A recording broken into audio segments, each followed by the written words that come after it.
Hello everyone, welcome back to our channel. तो आज हम बात करने वाले हैं ड्रामा मेरी ज़िंदगी है क्यों के लास्ट एपिसोड के बारे में। आपको बताएंगे कि लास्ट एपिसोड में हमें क्या क्या देखने को मिल सकता है। आयरा अपने कमरे की खामोशी में बैठी उन कागजात को देख रही थी जो उसकी और कामयार की तकदीर का फैसला करने वाला था, जो उसके बाप ने ला कर दी थी। हालांकि उन पेपर्स पर हर तरफ आयरा को चुभन दे रहा था, क्योंकि वो जानती थी कि उन रिश्तों का तोड़ना आसान नहीं होता जिनमें दिल का खून शामिल हो। बिनीश जब कमरे में दाखिल हुई तो उन्होंने देखा कि उनकी बेटी की आंखों में आंसू नहीं बल्कि एक अजीब सा पछतावा था। आयरा ने दबी हुई आवाज़ में कहा कि रिश्ते शायद इतने ही कच्चे होते हैं कि यह गलत फहमी उन्हें हमेशा के लिए मिटा देती है। लेकिन बिनीश ने उसे तसल्ली दी कि अगर मोहब्बत सच्ची हो तो अल्लाह कोई न कोई रास्ता ज़रूर निकाल लेता है। दूसरी तरफ कामयार अपने घर में एक जिंदा लाश की तरह भटक रहा था। उसे आयरा की हर वो बात याद आ रही थी जो उसने हमेशा नज़रअंदाज कर दी थी। उसे एहसास हो रहा था कि वो बुरा नहीं था, बल्कि उसने खुद को बुरा मानकर अपने गिर्द नफरत की एक दीवार खड़ी कर ली थी। दादी ने उसके पास बैठकर उसे समझाया कि मर्द वो नहीं जो सिर्फ गुस्सा दिखाए, बल्कि मर्द वो है जो अपनी गलती मानकर माफ़ी मांगने का हौसला रखता हो।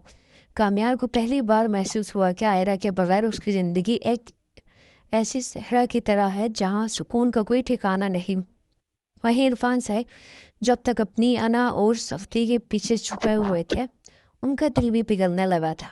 हॉस्पिटल से वापसी पर पहले तो वो खुला कागजात देते हैं, लेकिन जब वो आयरा की हालत देखते हैं और अपने दोस्तों से मिलने के बाद उन्हें एहसास हुआ कि कामयार की फितरत में मौजूद गुस्सा दरअसल उसकी अपनी तन्हाई का नतीजा था।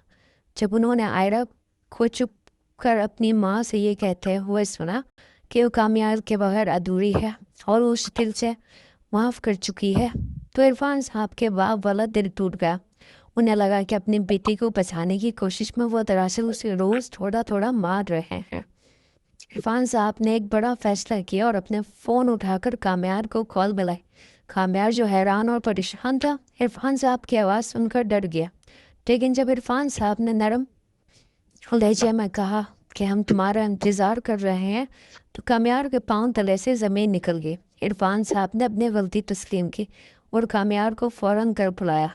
कामयार बिना एक पल ज़ाया कि अपने दिल में ढेर सारी उम्मीदें लिए आयरा के घर की तरफ भागा।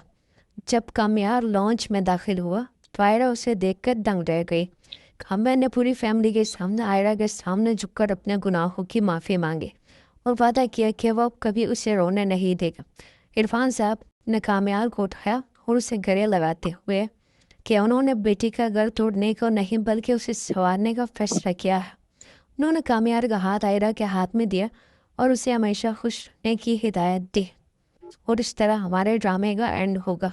बाकी ड्रामे के आखिरी लम्हात में दिखाया गया कि 1 महीने बाद सब कुछ बदल चुका है। कामयार और आयरा अपने बालकनी में खड़े एक दूसरे के साथ मुस्कुराते हुए पुरसुकून ज़िंदगी का आगाज़ कर चुका है।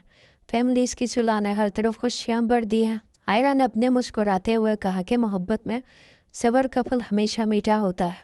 और इसी पर उम्मीद मोड़ पर इस कहानी के खूबसूरत हैप्पी एंडिंग के साथ अख्तिताम हुआ।